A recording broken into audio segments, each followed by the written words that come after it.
و همین که دست نهد و این حالت که صابونه بگیرم سنگ تکان خورد و من کاملا با کله تنها شدم داخل آب افتادم. روحانی دیگه خودش نیومد که بیای داخل آب کمک کنه و 3 تا مردی که از اون پایین داشتن می اومدن از اون طرف جوی آب، طرف اونا فقط از دور اشاره کرد با فریاد و جیغ که طفلک افتاده داخل آب، از آب بیرونش کنه. خانواده و پدر و مادرم متوجه یک تغییری بشن و از این حالت راضی نباشن.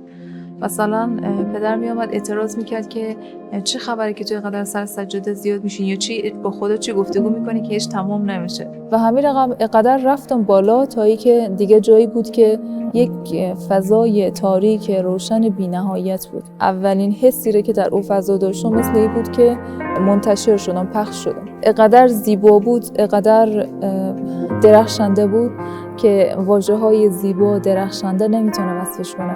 به این خاطر بعد 1 سال کم کم او حس و حال خوش رفت.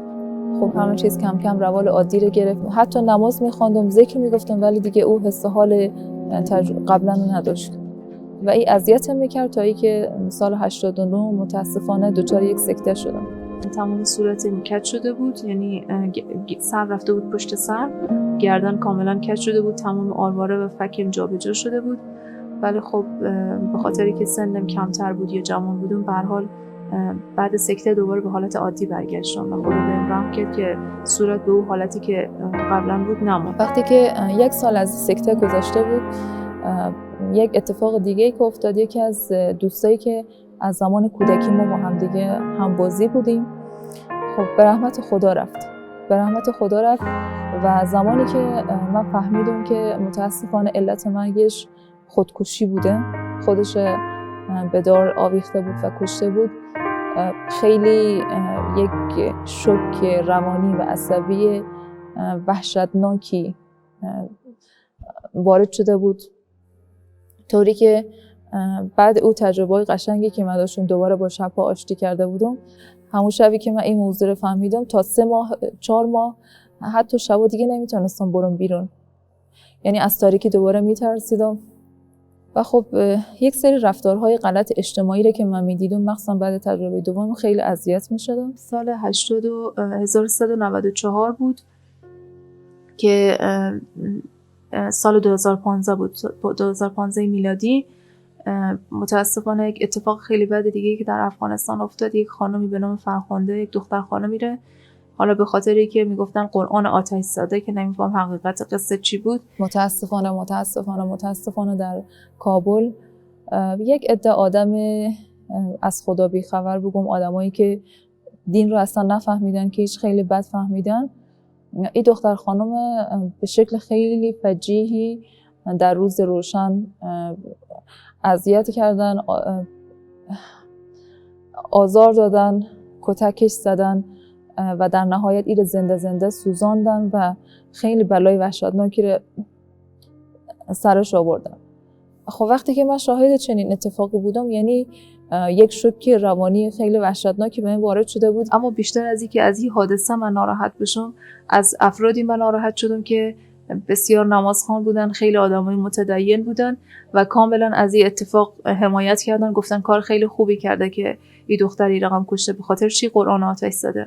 و این اصلا برام قابل هضم نبود. در دین گفته که دروغ نگین، غیبت نکنین، حرام نخورین، کسی رو آزار ندین.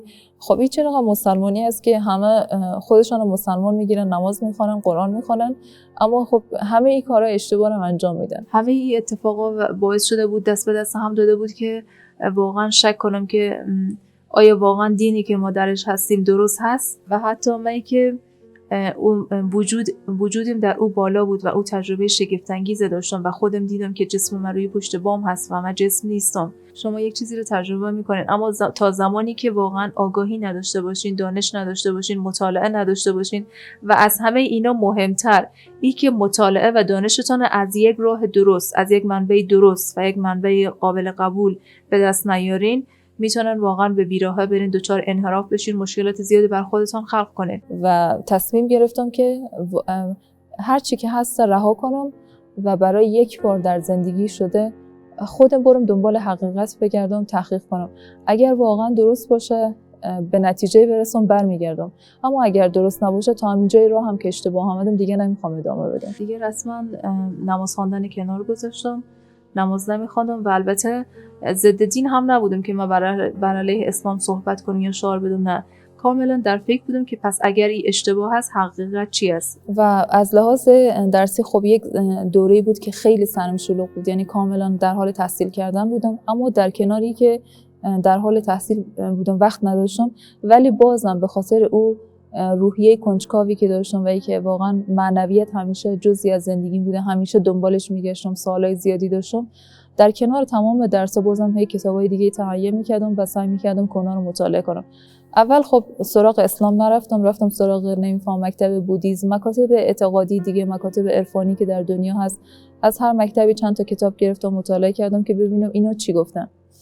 یک مدتی که گذشت، یک سالی که نماز نخواندم، بعد احساس کردم که خیلی سنگینم، یعنی احساس میکردم که دقیقاً این حس داشتم که در یک اقیانوس بی انتهایی مثل یک پرکایی هستم که به هیچ چیزی بند نیست. تا ای که من یادم هست یک شب فوق العاده حالم خیلی بد بود، نمیفهمیدم که واقعا چیکار کنم که باید اون سنگینی که در روحم هست او رو باید تخلیه کنم بذارمش زمین. خیلی ناخودآگاه رفتم وضو گرفتم و رفتم جانماز پهن کردم و دوباره شروع کردم نماز خواندن، 3 رکعت نماز مغرب، 4 رکعت نماز عشا. و همین که نماز خواندم، کمی بعد نماز با خود راز و نیاز کردم. برام جالب بود که بعد تقریبا 1.5 سالی که گذشته بود، یک احساس سبکی خیلی جالبی داشتم. یعنی همین که اون شب من نماز خواندم، بعد یک مدتی اون اولین بار انگار من اون انرژی نماز یا سبکی نماز حس کردم. و خب بعدش همون شب که نماز خواندم حالم بهتر شد، دوباره نماز نخواندم، اما تا 1 هفته 2 هفته کاملا شارژ بودم و احساس میکردم که سبکم و راحتم. خود همین مسئله برام یک جرقه شد که خب رفتی یک مدت نماز نخواندی، ترکش کردی و رفتی در مورد مکاتب دیگه، اعتقادات دیگه، حالا قرائت‌های دیگه که در دنیا وجود داره، خب اونا رو مطالعه کردی، تحقیق کردی. پس حالا وقتش رسیده که دوباره بری در مورد اصل و ریشه‌ای که خودت ازش آمدی تحقیق کنی. و با همون بار اولی که من شروع کردم ترجمه قرآن خواندن، یادم هست که 80% از سوالایی که در زندگی داشتم، شبهاتی که وجود داشت، همه اونا رو جوابش گرفتم و این باعث شد که دوباره تصمیم بگیرم خیلی جدی و عمیق. خب از نو شروع کردم نماز خواندن، از نو و از خداوند معذرت خواهی کردم و قول دادم که خداوند هر چی که نماز قضا کردم، تمام این زمانی رو که نماز نخواندم، همه نمازایمو دوباره پس میخوانم که همه اون نمازا رو دوباره من قضایش همه‌شون خواندم. و در همون زمان بود که با همسرم، این جاده فرعی که رفتید و برگشتید چه مدت طول کشید؟ تقریباً 1.5 سال بود، چیزی کم 2 سال. و او زمانی بود که همسرم آقای حسینی خب وارد زندگیم شدن. بسیار خوب. آقا داماد وارد زندگی عروس خانم شدن و وارد روایت ما. بریم نفسی تازه کنیم در فضای این زندگی مشترک و روزگار آقا داماد و برگرد.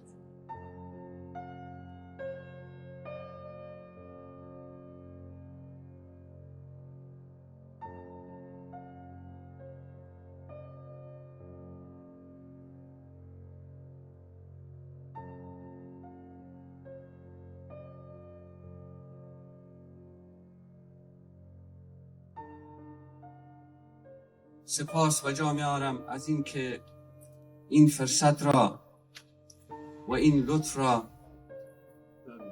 نصیب این بنده حقیر عنایت فرمودن که در تجلیل از عاشورا سهم کوچکی داشته باشم. و یکی از اتفاقات خیلی خوب و زیبای زندگیم میشه گفت که ازدواجم با همسر عزیزم خانم سجادی بود که واقعا از این بابت خیلی شکرگزارم از خداوند. با هم دیگه صحبت کردیم، جواب مثبت دادیم و آقای حسینی اون زمان کشور آلمان زندگی میکردن. تو تصمیم داشتم که همسرم رو دعوت کنم اروپا و اونجا زندگی کنیم با هم، ولی همسرم خیلی علاقمندی نداشت به اون سمت‌ها. از همون اول که آمدن خب همه شرایط گفتن که چون من دقیقاً نمیتونم بگم که کارهای ما 3 ماه درست میشه، 6 ماه درست میشه، 1 سال درست میشه، چقدر زمان طول میکشه. اگر فکر میکنی که میتونی صبر کنی که خوب، اگر فکر میکنی که نمیتونی صبر کنی مشکل نیست. من حاضرم همین لحظه برگردم افغانستان و همینجا ازدواج کنیم، همینجا زندگی کنیم، هیچ مشکلی نیست. قبول نکردم به خاطر انتحاریایی که اتفاق میافتاد، به خاطر وضعیت ناامنی که افغانستان بود، به خاطری که من میدونستم اونا سالهاست که خب خارج زندگی کردن و براشون سخته که در کشور مثل افغانستان زندگی کنن در اون شرایط. گفتم مشکلی نیست، من حاضرم که صبر کنم، هر زمانی که انشالله کارای ما درست شد من میام، مشکلی نیست، صبر میکنم، نمیخواد که تو بیای افغانستان. مخالفت کردم و نخواستم که بیای و این باعث شد که خب خیلی تشویش داشت، نگران بود خیلی زیاد.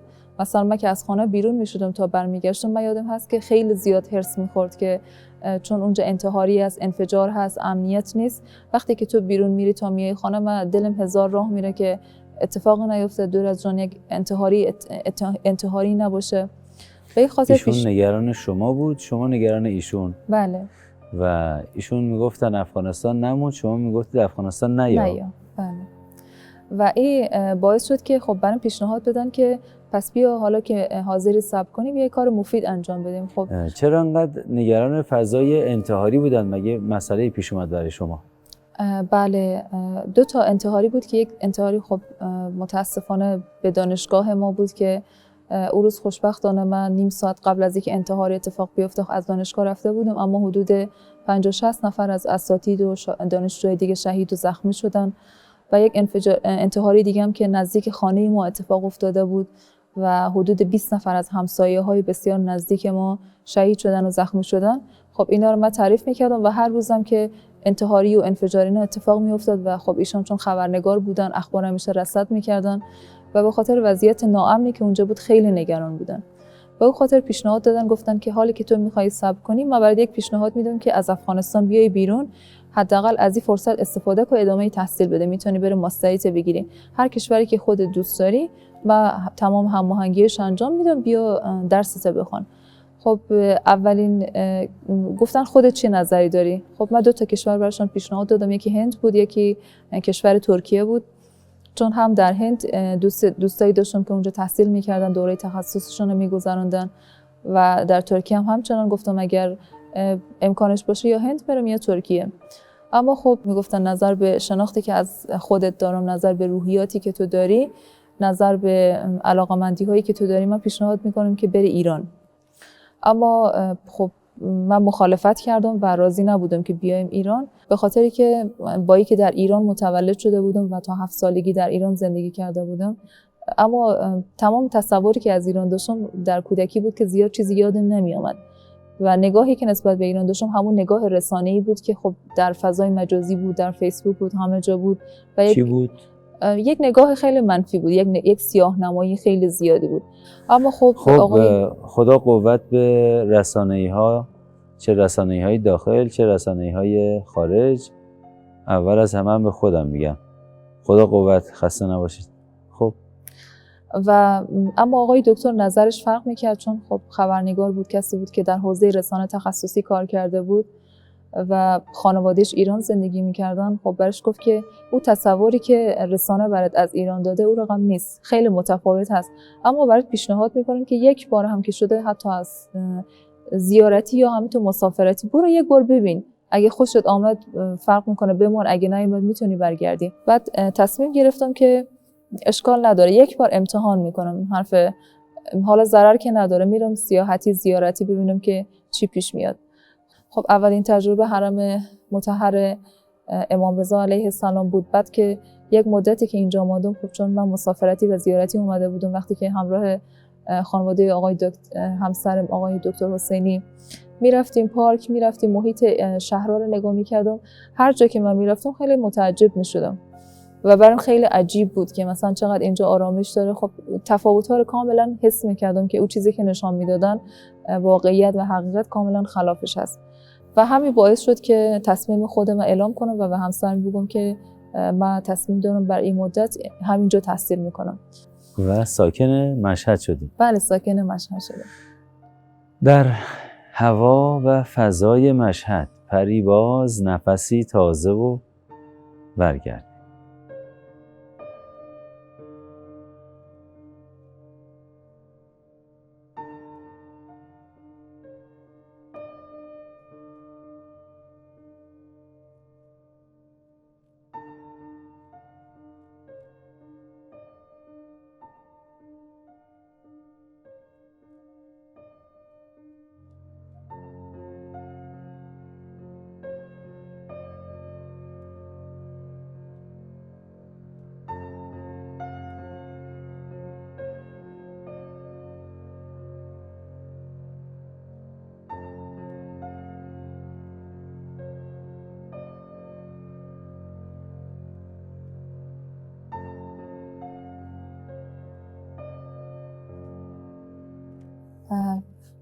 ترم دوم دانشگاه شروع شد و 2 ماه مانده بود به امتحانات آخر ترم. البته ما از شما اجازه می‌خوایم اگر اجازه هست بعد ایره ما با لهجه یا گویش شیرین فارسی صحبت کنم، چون اینجا زندگی میکنم و میخوایم بعد ایره با زبان خیلی هم خوب.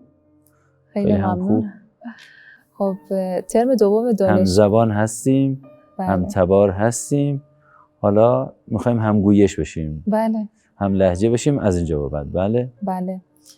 ترم دوم دانشگاه که شروع شد و 2 ماه مونده بود به امتحانات آخر ترم.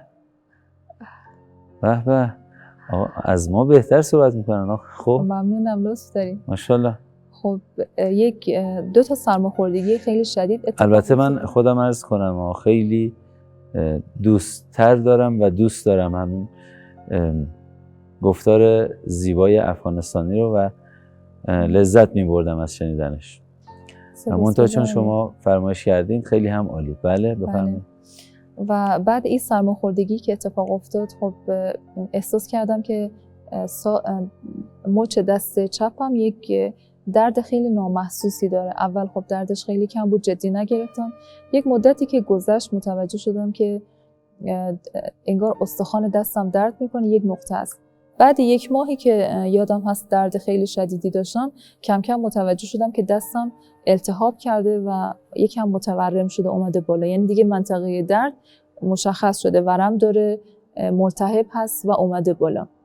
خب وقتی که التهاب و ورم دستم رو دیدم متوجه شدم که حتما یک مشکل جدی هست.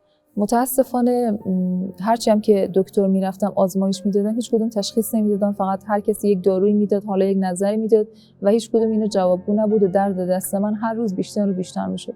و همون زمان بود که یک دوره مبانی اسلامی، یک دوره‌ای که در مورد فلسفه بود، در مورد عرفان بود، موضوعات اسلامی بود و خیلی هم جالب بود، در مشهد مقدس برگزار میشد که گفته بودن بعد 24 سال اولین بار هست که برای دانشجوهای خارجی هم این دوره برگزار میشه، اونا میتونن شرکت کنن. و با اینکه دست من درد میکرد، خب همین که اعلام کردن من اسم خودم رو در این دوره نوشتم. قرار شد که بعد 1 ماه 2 ماه بعد که شروع بشه به ما اطلاع رسانی کنن. خب همین موقع بود که تقریبا فکر کنم نزدیک مرداد ماه بود که از همین برنامه با من تماس گرفتن که مصاحبه برنامه از شما با تشریف بیارین دانشگاه. خب رفتم دانشگاه، مصاحبه رو دادم و گفتن که دوره ما 2 مرحله برگزار میشه. مرحله اولش از فرداست، مرحله بعدش 5 روز دیگه است. شما کدومش رو شرکت میکنین؟ خب من شرایطمو گفتم که دست من به این شکل باید جراحی بشه، فردا رو نمیتونم شرکت کنم. اگر امکانش هست منو تو دوره مرحله دوم بنویسین تا من جراحی دستمو انجام بدم که راحت بتونم دوره رو شرکت کنم.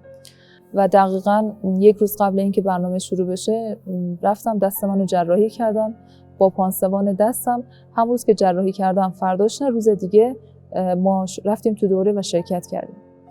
خب جراحی دستم از یک طرف و دردهای بدنی از یک طرف دیگه، حالت جسمی منم در کنار دستم هر لحظه بدتر و بدتر میشه. 2 هفته 3 هفته که از برنامه گذشته بود، چند روزی بود که احساس میکردم پشتم یا قفسه سینه‌ام یک نقطه حالت این که سیخ بزنه درد کنه به صورت نقطه‌ای درد میکرد. و با همون وضعیت من حتی وقتی که شبا می اومدم از طرح ولایت بعد با آقای دکتر صحبت میکردم، کل درسای روزو براش توضیح میدادم که امروز ما این موضوع رو خوندیم، این موضوع رو خوندیم و تا حد امکان سعی میکردم که ایشون نفهمن که حالت جسمی من چجوریه.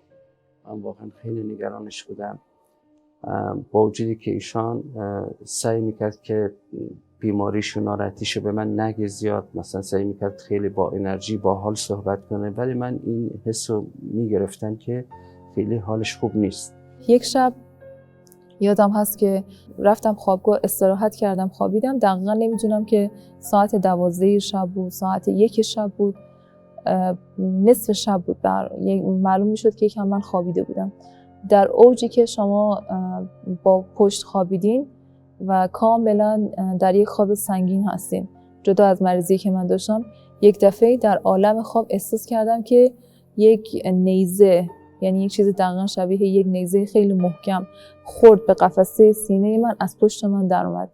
یعنی با یک حالت کاملا شوک و وحشت من از خواب پریدم. درد خیلی وحشتناک بود. در حدی که میخواستم جیغ بزنم. بعد همین که میخواستم جیغ بزنم متوجه شدم که صدام در نمیاد. بعد همین که میخواستم حرکت کنم، از جام بلند شم یا مثلا ببینم چی شده، بعد دیدم اصلا تمام بدنم کاملا سر، نمیتونم حرکت بدم، نه دستم بلند میشه نه پام بلند میشه، کاملا با پشت همینطور چسبیدم به تخت. در اون حالت 2 کلمه به زبان من اومد که من همینطور در ذهن خودم تکرار میکردم و اون 2 کلمه یا الله بود یا علی. یعنی در اون لحظه فقط از خداوند و از حضرت علی علیه السلام کمک میطلبیدم که کمکم کنن، چون خیلی وحشتناک بود. بعد همینطور که یا الله و یا علی میگفتم درد خیلی وحشتناک بود، یعنی اصلا به هیچ عنوان قابل بیان نیست.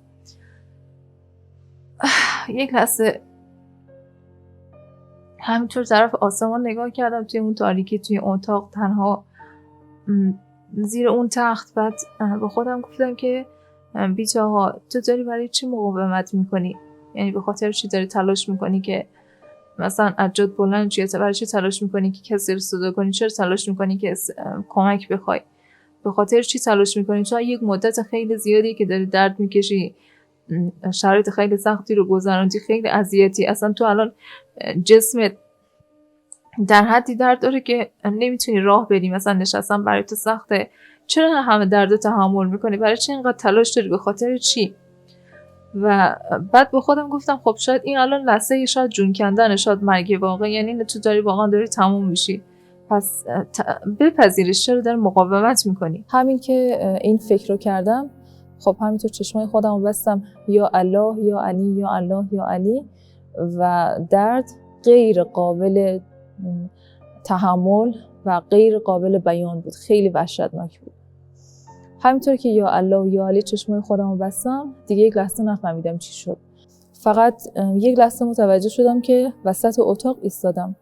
دقیقاً اتاق تاریکه، پرده ها کشیده است، کاملا تاریکه، من وسط اتاق ایستادم. خب هیچی هم یادم نمیاد، یعنی نه دردی نه اتفاقی، هیچی. انگار خیلی عادی من نصف شب از جام بلند شدم وسط اتاقم، تا اون لحظه متوجه نشدم هیچ دردی وجود نداشت، دیگه کاملا درد تمام شد، دردی نبود، کاملا عادی بودم. و یک لحظه متوجه شدم که من که وسط اتاقم، یک لحظه از خودم پرسیدم که چرا اینجا وسط اتاق ایستادی، مثلا اینجا چیکار میکنی؟ بعد همین که از خودم میپرسیدم وسط اتاق چیکار میکنم، یک لحظه متوجه شدم که من وسط اتاق روی زمین نیستم، من نزدیک به سقفم.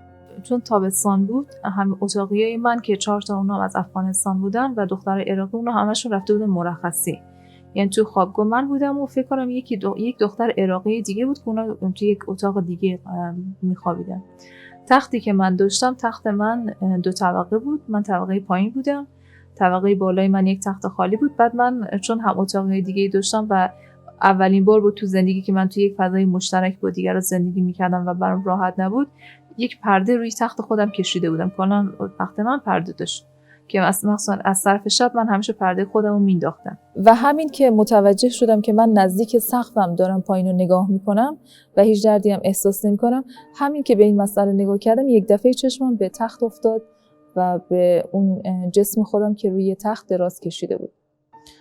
و پارچه چطور؟ بین شما و جسم یه پارچه بود. پارچه رو هم میدیدین یا اصلا پارچه نبود؟ اصلا توجه نداشتم به پارچه، من مستقیم خودم رو میدیدم. یعنی به هیچ عنوان نه اون تخت خواب طبقه دوم نه پارچه، هیچ کدومشون مانع دید من نبود. با اینکه پارچه بود مانع دید نبود؟ نه، پارچه بود ولی مانع دید نبود. من اون طرفشون میدیدم، من تخت کامل میدیدم. بعضی از تجربه‌گران وقتی از بدن خارج میشن، پشت اشیا، پشت موانع مادی رو میبینن. اونجا روی بدن خاک و چیزای دیگه. آره، من بدن خودم رو کامل میدیدم. با اینکه مانع روش بود، بله، باز با هم اینکه میدیدم. مانع بود بدن خودم رو کامل میدیدم و حتی منو یادم نیست که اصلا مثلا حتی اون سقف سبکه رو من دیده باشم. یعنی سقف بود ولی مانع نبود. ولی نه، من کامل بدن خودم رو و بدن این دوستم رو که اونم زیر آوار بود اونم میدیدم. به هر حال سقف حتی اگر یک ورقه کاغذ هم باشه، یک ورقه فلز هم باشه، باز پشت ما با چشم عادی برای ما مانع خواهد بود. آره، مانع نمیشه بدن رو. ولی اونجا شما برای شما مانع نه. من نه، بدن رو کامل میدیدم. من از بالا ساختمون رو میدیدم، سقف رو میدیدم، سقف سر جاش بود، جسمم هم میدیدم، هیچ چیزی جلو این دیدم رو نمیگرفت که من جسمم رو میدیدم، شفافم نبود سقف. من ولی دیدم از اون عبور میکنه، یعنی سقف رو میدیدم، جسمم هم اون زیر میدید. ولی همین که چشمم افتاد به اون فاطمه‌ای که روی تخت دراز کشیده بود و بازم به پشت خوابیده بود، همین که چشمم بهش افتاد و صورتش رو نگاه کردم، یک دفعه‌ای یک صورت کاملا رنگ پریده، زرد و زار و از چهره مشخص بود که واقعا خیلی وحشتناک مریض بوده و خیلی حالش بد بوده، یعنی خیلی درد و عذاب شدیدی کشیده. توی کل عمری که داشتم هیچ وقت به اندازه اون لحظه اینقدر دلم برای خودم نسوخته بود. احساس می‌کردم که یک عزیزی که خیلی برای من عزیز، خیلی دوستش دارم، خیلی در یک حالت غریبانه‌ای قرار داره، خیلی زجر کشیده، خیلی حال بدی داشته. هم یک احساس دلبستگی احساس کردم که هم خیلی دوستش دارم و هم خیلی دلم برای سوخته خیلی شدید و همونطور توی تاریکی داشتم شروع کردم به گریه کردم و خیلی وحشتناک، خیلی ناراحت بودم. تازه اونجا متوجه شدم که چقدر داشته درد میکشیده، چقدر اذیت بوده. متوجه اتفاقات قبل این شدم که قبل اومدن بیرون شدن چه حالی داشت، چه وضعی داشت. بعد یک احساس خیلی غربت خیلی شدید، یک احساس تنهایی، همه احساس همه با همدیگه قاطی شده بود. این چیزیه که من دارم میگم، ولی اون تجربه‌ای که من اون لحظه داشتم و اون دردی که من اون لحظه احساس کردم و اون اشکی که من داشتم میریختم، احساس میکردم دارم گریه میکنم، خیلی شدید، خیلی زیاد بود. یعنی نمیدونم تا چه مدتی گذشت که به خاطر اون حسی که نسبت به اون فاطمه‌ای که خوابیده بود داشتم، به خاطر اون حالی که اون داشت، انگار یکم اون حالت گریه فروکش کرد و همین که حالم بهتر شد، بعد یک دفعه رفتم وارد دوران کودکی خودم شدم و جالب اینجا بود که تصویرایی که من داشتم میدیدم، یعنی داشتم مثل یک فیلم تماشا میکردم و همزمان خودم اونجا بودم، یعنی انگار داشتم دوباره اون لحظه ها رو زندگی میکردم، یعنی انگار من همونجا حی و حاضر بودم و بیشتر خاطرات زیر 4 سال خودم رو میدیدم. خیلی برام جالب بود. دقیقاً اونجایی که من مسموم شده بودم، اونجایی که من توی آب افتاده بودم، اونا رو همه رو با تمام جزئیات داشتم تماشا می‌کردم، می‌دیدم. بعد 4 سالگی فقط یک خاطره رو من از دوران نوجوانی دیدم که اصلاً به هیچ عنوان تا اون موقع یادم نبود. یعنی اصلاً من به خاطر نداشتم که من چنین چیزی رو تجربه کردم. بعد اونجا دیدم که دقیقاً شاید من 12 سال یا 13 سالم بود. ما یک خونه‌ای داشتیم که 2 تا پنجره خیلی بزرگ داشت. پنجره کاملا تقریبا بگم یک طرف دیوار کاملا پنجره بود، پنجره 3 متر در 3 متر. بعد نرده هم نداشت، فقط شیشه گذاشته بودن، کاملا آسمون و فضای بیرون معلوم شد. و پشت خانه ما هم زمین بود و فضای بازی بود، فضای سبزی بود، فضای خیلی قشنگی بود. نصف شب من کاملا خواب بودم، از خواب بلند شدم، بعد یک دفعه انگار مثل اینکه یکی شما رو از خواب بیدار کنه. تصویری رو که داشتم میدیدم، بعد اینجا هم میدیدم هم داشتم تجربه میکردم و اون چیزی بود که من به هیچ عنوان در زندگی به خاطر نداشتم که چنین تجربه‌ای داشتم. خب نصف شب از خواب ناخودآگاه بلند میشم، دقیقاً شب 14 ماه بود، کاملا همه جا روشن بود. انگار که از خواب بلند شدم رفتم سمت پنجره رو باز کردم. یک هوای خیلی جالبی، یک هوایی که میشه گفت هوای بهشتی بود. یک هوایی می اومد که من حدود 20 دقیقه نیم ساعت همینطور بالای پنجره رفته بودم، ایستاده بودم و داشتم آسمون رو نگاه میکردم، مهتاب رو، و اون هوایی که به صورت من و به بدن من میخورد حسش میکردم، فوق‌العاده برای من خوشایند بود. یک احساس خیلی خیلی خیلی قشنگی داشتم که واقعا رخ داده بود. بله، واقعا در اون سن همین اتفاق افتاده بود. بله و من اصلا به خاطر نداشتم. در بستر زمان اصلا فراموش شده بود. بله اصلا یادم نبود. من اونجا دیدم که من چنین تجربه‌ای داشتم. خب اون خانه رو خیلی زیاد دوست داشتم. یادم هست که یکی از گریه‌های خیلی زیادی که در زندگی کردم زمانی بود که از این خانه اسباب کشی کردیم و اصلا دوست نداشتم از اون خانه بیام. و یادم هست یک شبانه روز کامل گریه کردم، حتی اینقدر برام سخت بود که فردای اون روز دوباره رفتم اون خانه، دوباره پس رفتم خونه رو سر زدم، حتی در و دیوار خونه رو دست می‌کشیدم می‌بوسیدم و برش میگفتم که من خیلی ناراحتم که از اینجا رفتم و دلم برات تنگ میشه. اما جالب بود که حدود تقریبا 15-16 سال میشد که ما از اون خونه آمده بودیم بیرون، ولی بازم من همیشه اون خونه رو خواب میدیدم و حداقل هفته 2 بار 3 بار حتما من توی اون خونه بودم، به همون شکلی که زمان قدیمی که ما زندگی میکردیم بود.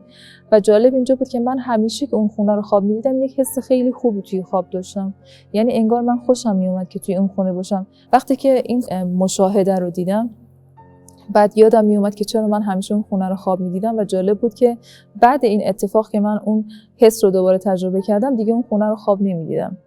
برای من خیلی جالب بود، انگار کدش باز شده بود که چرا من همیشه یک حس خوبی داشتم میرفتم تو خواب اونجا. در طول یک تنفس پاکیزه در هوای پاک شبانه هرات در اون خونه خاطراتی.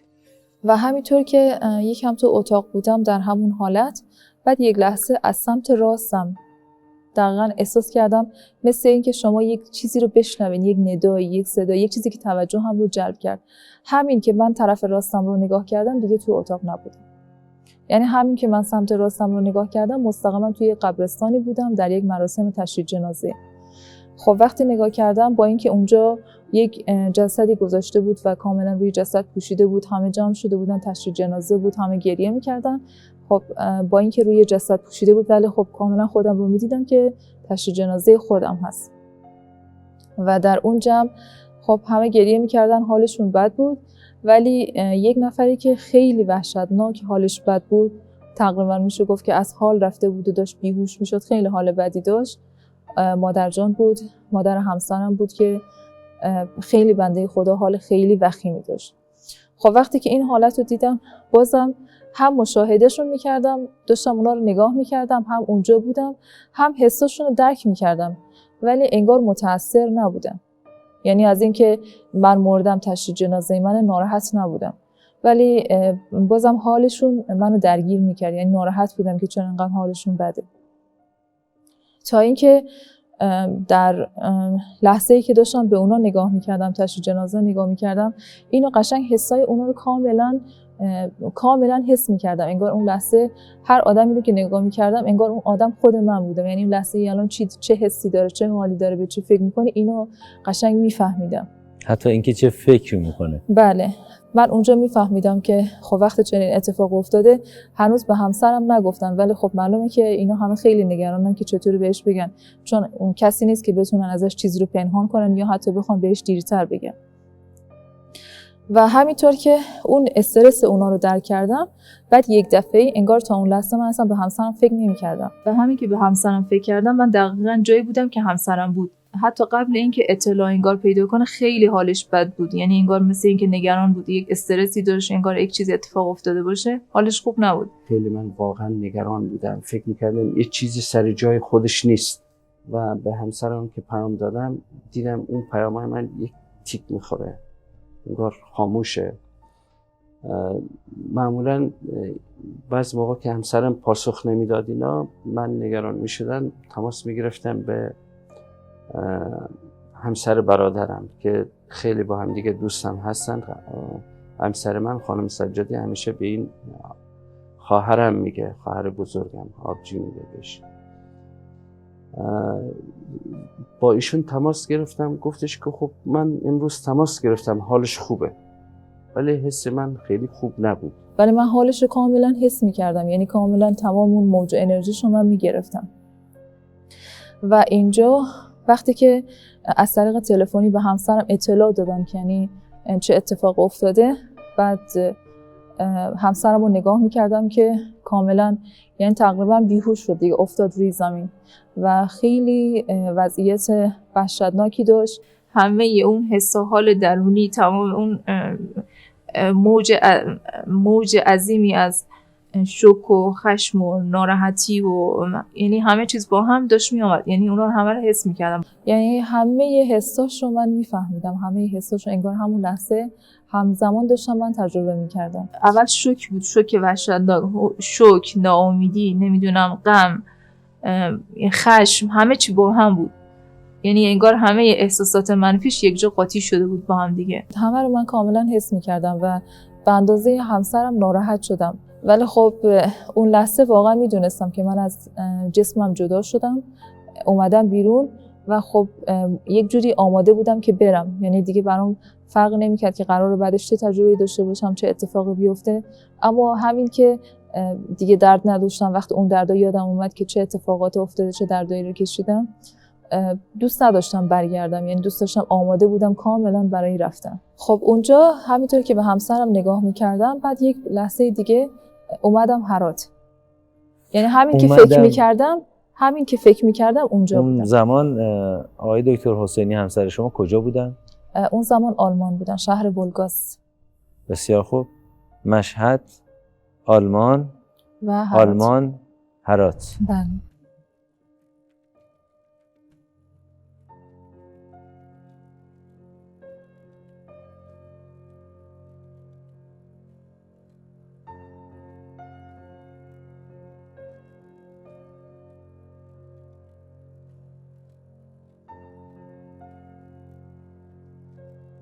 و رفتم هرات یک لحظه و خب اونجا داشتم خانواده و دوستانی که در اونجا بودن اونا رو نگاه میکردم.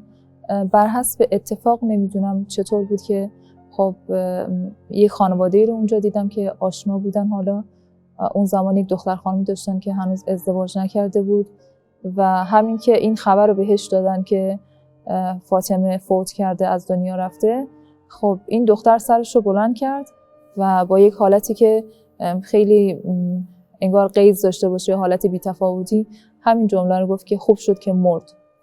و یک لحظه خب من از این که چنین چیزی رو شما اون دختر خانم رو میشناختین؟ بله.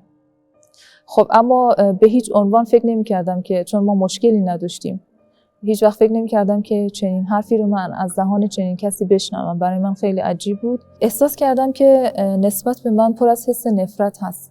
چرا؟ پر از حس نفرت هست، پر از احساس انتقام.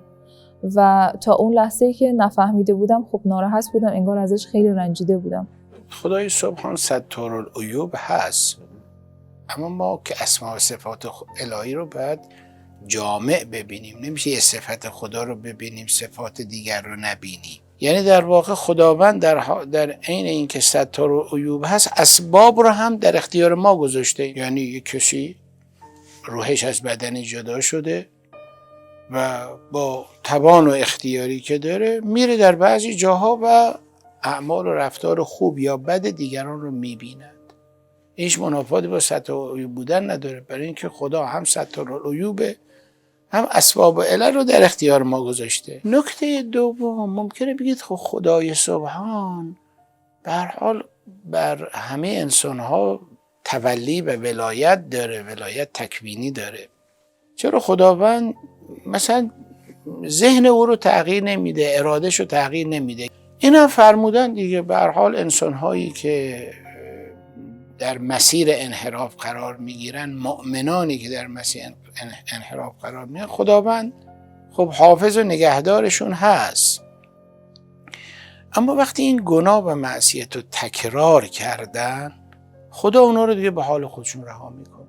بنابراین وقتی انسان به خودش واگذار شد دیگه خب آبروش میره، مثل خیلی از انسان‌هایی که توی دنیا آبروشون رفته. انسان‌های ظاهراً خوبی بودن و در اثر تکرار گناه آبروشون رفت.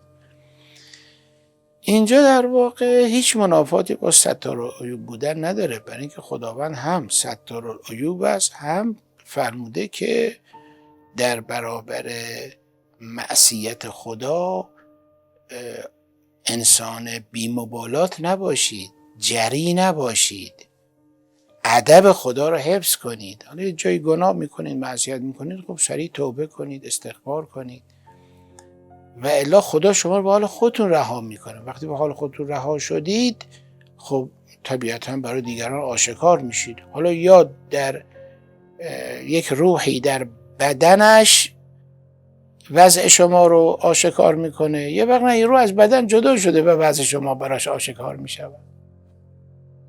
ولی وقتی که انگار من وارد زندگی این دختر خانم شدم و وقتی که گذشته این دختر خانم رو دیدم، بعد متوجه شدم که متاسفانه این دختر خانم پدر مادری داشته که خیلی مقایسش میکردن. با کی؟ با آدمای زیادی. یکی از کسایی که خیلی باهاش مقایسه شده بود متاسفانه من بودم و وقتی که من دیدم که وقتی این مقایسه می‌شده این چقدر احساس درد و احساس ناراحتی داشته، وقتی من حسش رو درک کردم خب واقعا دلم برای سوخت. درکش کردم و کاملا برام حل شد که این چرا چنین حسی داره. اینقدر این آدم توی خودش احساسه، در ظاهر خیلی مغرور بود ولی توی من جای اون قرار گرفتم. به قدر این آدم احساس خود کمبینی، حقارت، حسادت و فشارهای درونی مختلف که با هم، یعنی من خودم گذاشتم جاش. اگه منم همچه احساساتی داشتم یه روز شاید خیلی بدتر از این انجام میدادم و منم همین کارها رو انجام میدادم. من جای اون شخصیت قرار گرفتم. تمام فکر و ذکر و ذهنیتش و قلبش و تمام اساره وجودش و فکریشو که به من منتقل کردن، من انقدر دلم سوخت. منی که خوشم نمیاد از این آدم میخواستم برگردم به پیشگاه خدا برای این شخص طلب بخشش کنم. و این کارو کردین؟ برای خودم اون لحظه که اومدم بیرون اصلا نور رو فراموش کردم، فقط پیشونیش رفتم. حالت این که میدونستم منو نمیبینه. از کجا اومدین بیرون؟ از وجودش. از وجودش خارج شدی؟ مثل اینکه یه روح چجوری میره توی جسم، من تو اون شخص بودم. اومدم بیرون با تمام وجودم گفتم بخشیدم. و همینقدر که دیدم دوباره توجه هم اومد سمت همسرم. دوباره داشتم به همسرم فکر میکردم که همسرم الان کجاست. همین که دوباره بهش فکر کردم دوباره پیش همسرم بودم. من همیشه به این فکر میکنم که وقتی داستان هابیل و قابیل رو میخونم، وقتی داستان حضرت یوسف علیه السلام و برادرانش رو میخونم، وقتی داستان رستم و شغاد رو میخونم، همیشه به این فکر میکنم که سهم والدین چقدر بوده در این اتفاق. به هر حال تا این تأمل برقرار میشه نفسی تازه کنیم و برگردیم. خب وقتی دوباره توجه هم به همسرم جلب شد، دوباره همونجا نزدیک همسرم بودم، اتاق همسرم داشتم نگاهش میکردم و خیلی حالش بد بود. اما با تمام حال بدی که داشت، با تمام این که دلم میسوخت براش، حسش میکردم، درکش میکردم و خیلی ناراحت بودم که متاسفانه حالش در این حد بده، بازم قصد برگشتن نداشتم. و اونجا وقتی که تصمیم خودم رو قطعی گرفته بودم که بر نمیگردم، انگار اینو به من نشون دادن که تو وقتی بر نمیگردی میری، یعنی تو که میمیری نیستی، چه اتفاق براش میفته. خیلی وحشتناک.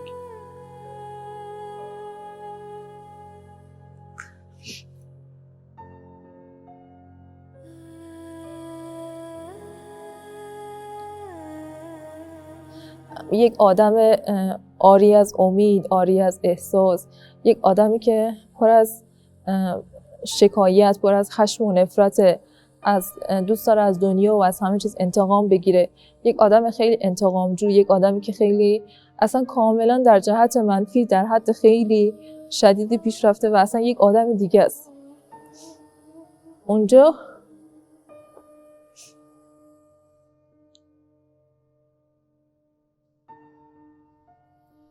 خیلی وحشتناک. حتی فکرشو نمی کردم که آدم ها اینقدر روی هم دیگه تاثیر داره. انقدر به یک موجود وحشتناکی تبدیل شده بود، انقدر پر از خشم و کینه و نفرت بود. اصلا این کار یک آدم یک کس دیگه شده بود که اصلا نمیتونستی فکرشو بکنی.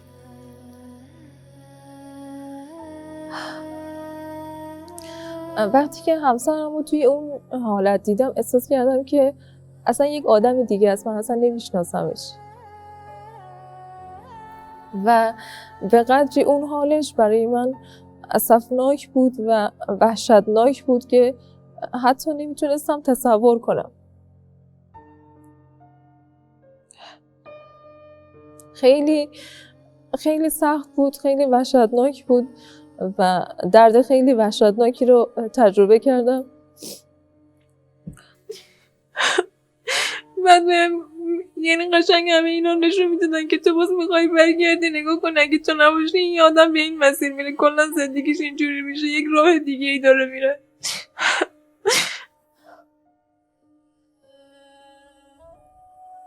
و انگار اونجا تازه متوجه شدم که تصمیمی رو که برای رفتن گرفتم شاید درست نیست.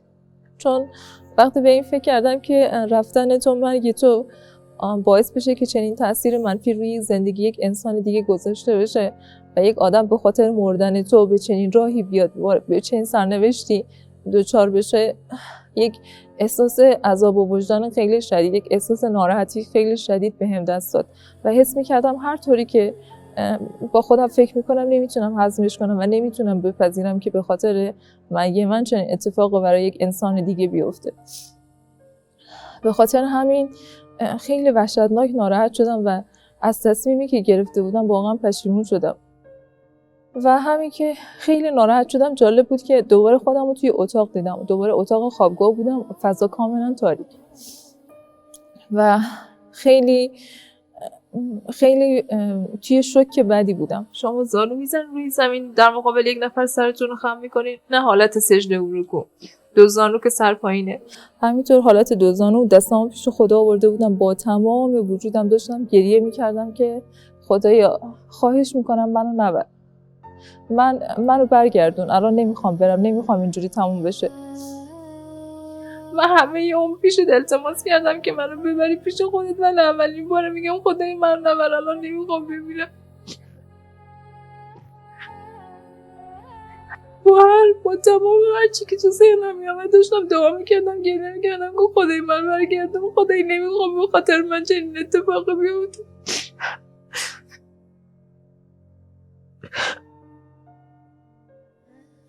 در حال گریه کردن التماس کردن بودم، باز دوباره دیدم که یک لحظه چشمام افتاد به سقف تخت خوابم. دقیقا همون چوبا و نرده هایی که از تخت بالای سرم بود تو چشمام بهش افتاد. اتاق دوباره تاریک بود ولی چشمام اونا رو میدید. و همین که تخت خواب رو دیدم خودم متوجه شدم که برگشتم. یعنی برگشتم توی جسمم هستم، دوباره روی تخت خوابیدم و باورم نمیشد، هنوز باور نمی‌کردم که دوباره برگشتم توی جسمم هستم. دقیقا همین دستی که پانسوان بود و هنوز زخم بود، دستمو به پای خودم یکم به قسمت ران خودم همینجور با دستم فشار دادم، دیدم نه دستم کار میکنه، دارم پای خودم حس میکنم و اینجا متوجه شدم که برگشتم و خیلی خوشحال شدم. اما اون درد وحشتناکی که بود، اون درد وحشتناک نبود، ولی بازم مشکل تنفس داشتم و قفسه سینه‌ام خیلی درد میکرد. همه دردهای دیگه هم بود، یعنی دردهای دیگه هیچ کدومشون کم نشده بود. و اون لحظه که من وضعیت همسرم رو دیدم و تصمیم گرفتم که برگردم، دقیقاً حتی به اینم فکر میکردم که چقدر دردهای وحشتناکی داشتم، حاضری دوباره همونا رو تحمل کنی؟ بعد با خودم تصمیم گرفتم که حاضرم حتی بدتر از اون رو تحمل کنم ولی برگردم. به خاطر من سعی میکنم که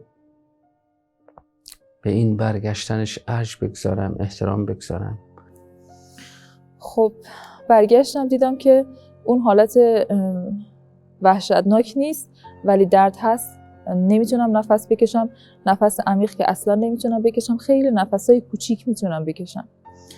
دوباره یه کمی که گذشت فکر کنم خوابم برد دیگه. بعد دیدم گوشی زنگ زد، اذان صبح بود. خیلی با سختی وحشتناکی از جای خودم بلند شدم. یادم هست که همون روز به آسمان نگاه کردم و به خدا گفتم که خدایا تو خودت آگاهی، عالمی که اگر واقعا الان با این وضعیتی که جسم من داره، با این وضعیتی که بدن من داره، با این همه درد وحشتناکی که من دارم، نمیتونم از جای خودم بلند شم. اما آگاهی، اما این که بفهمم حقیقت چیه، اما این که من میخوام واقعا کسی باشم که تو دوست داری، انقدر برای من مهمه که من با همین وضع خودم از جای خودم بلند میشم و بازم ادامه میدم. و دوباره رفتم همون دوره‌ای که بود، کلاسی که بود و با هر سختیی که بود، با هر شرایط سختی که بود، اون 40 روز تموم شد و روز آخری که تموم شد یادم هست که دیگه دیگه نه انرژی داشتم، نه توان داشتم، نه دیگه کاملا صفر شده بودم. به جاری خودم که واقعا مثل خواهر بزرگم هست، خیلی با هم دوستیم، زنگ زدم بهش، تماس گرفتم، گفتم که من خیلی وضعم خرابه، برنامه‌ام تموم شده، دیگه واقعا بدنم نمیکشه، من میام بریم بیمارستان باید بستری بشم. و اومدم بنده خدا، خب رفتیم پیش یک دکتری، تمام شرایطمو گفتم و دکتر برام 2 تا آزمایش اورژانسی نوشتن و خب آزمایش‌ها رو که آوردیم، آقای دکتر به من گفتن که وضعیت جسمی شما خیلی خطرناکه و شما همین امروز باید سریعا بستری بشین. خدا رو شکر همین که داروها رو شروع کردم، بعد یک مدت فکر کنم حدود 20 روز 1 ماه این غده گلوی من کم کم کوچیک شد و زخم دست من بعد 3 ماهی که باز بود بسته شد.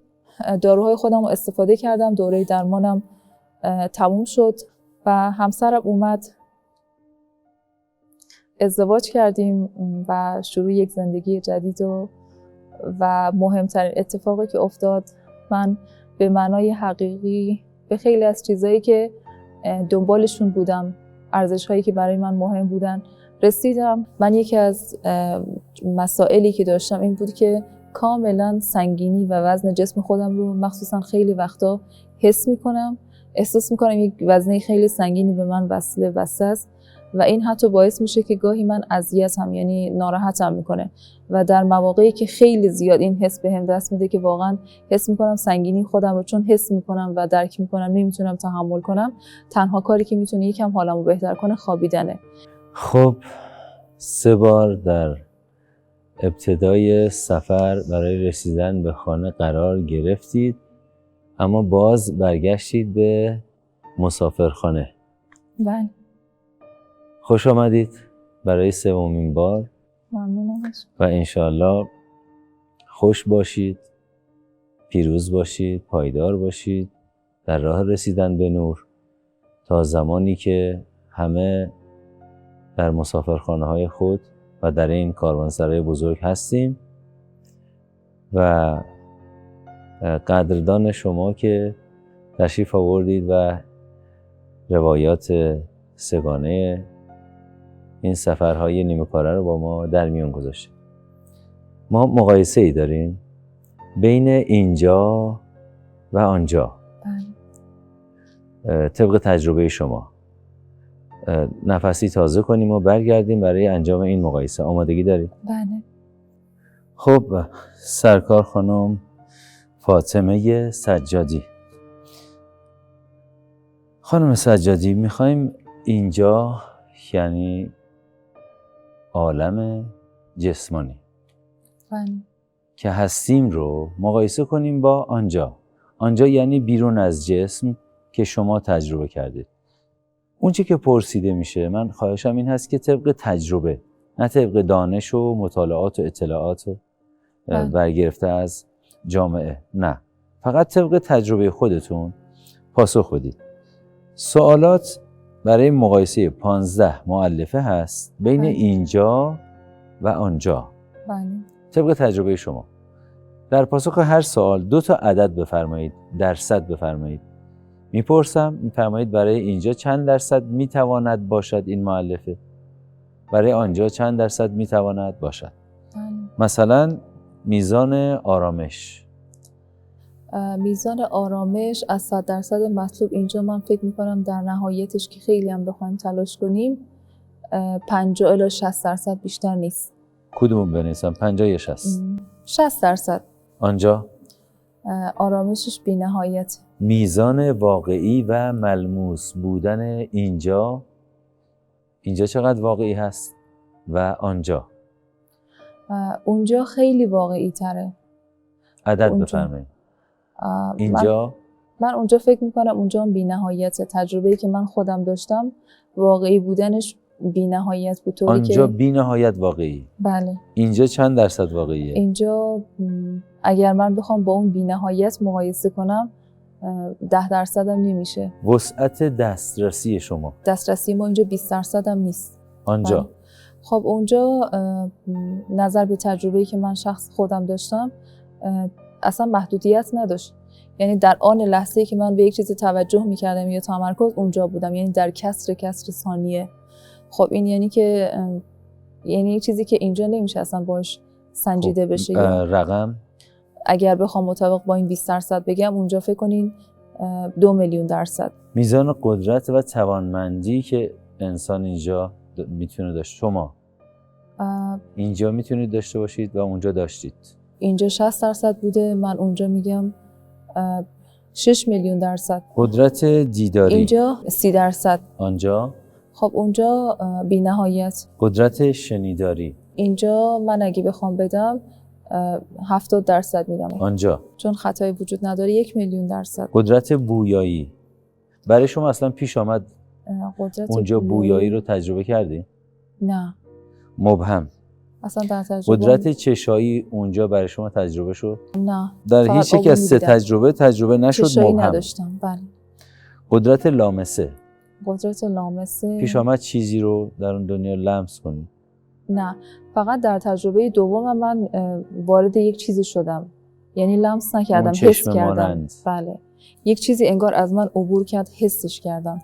لمس نبود که من دست بزنم به یک چیزی توجه کنم. اگر اون تماس جسمانی رو با تماس‌های جسمانی اینجا مثل لامسه بله. مقایسه کنیم، اصلا قابل مقایسه نیست. فرق میکنه. بله.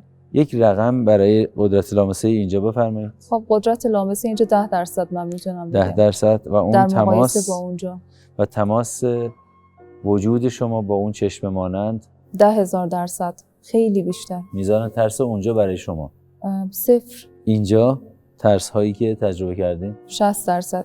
میزان احساس زندگی و حیات در خود اینجا من از 100% 1% احساس زندگی میکنم در این قالب جسمانی، اما در اونجا بی‌نهایت بودن داشتید. بی‌نهایت، یعنی اصلا اندازه نداشتم برای اون حسم. و احساس حیات و زندگی در موجودات اصلا دقت نکردم. پیش نیامد. مبهم. بله مبهم. قدرت یادآوری و حافظه شما زمانی که در جسم هستید اینجا از 100% میشه گفت 40%. بله. اونجا همون 1 میلیون درصد اینا رو بسیار جواب خوب. دادم.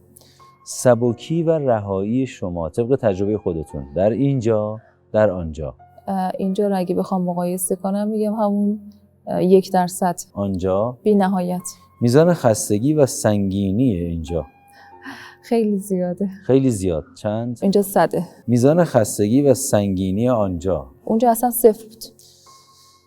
خانم سجادی خیلی خوش آمدید.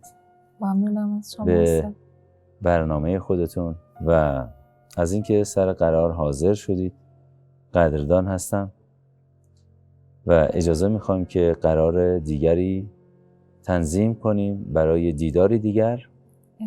انشالله بهترین قرار باشد برای بهترین دیدار. انشالله. بیایین که ما و شما به هم دیگه قول بتیم یه قسم زندگی کنیم که یاد ما باشه خانه اصلی ما اونجا هست. بله. اونجا که زیباترین و آبی ترین آسمان داره. بله. و همون خونه که همه شادی ها، آرامش ها، آسایش ها، نهایت همه چیز در اونجا هست. بله. این قول و قرار را قبول دارین؟ بله. و خب آدمای خوب قول است. درست؟ بله. بی صبرانه منتظر هستم انشالله که همه ما به سلامت به خانه برسیم. انشالله. شما هم با ما تلاش کنید که سر این قرار زیبا حاضر بشید. تلاش کنیم برای اینکه برسیم به این قرار، طوری باشیم که کسی از قرار جا نمونه و همه همدیگر رو اونجا ببینیم زیر زیباترین و آبی ترین بیکرانه خدا. بیقراریم تا وقت قرار. از سر کوه می دوم تا برسم به پای تو. تک تک قطره های من اشک شده برای تو. نام تو دریا شد و من نام رسان چشمه ها، تا که سلام موج را بشنوم از صدای تو. و در پایان سلام و نور مهربانی خداوند بر شما تا بنده تر از همیشه.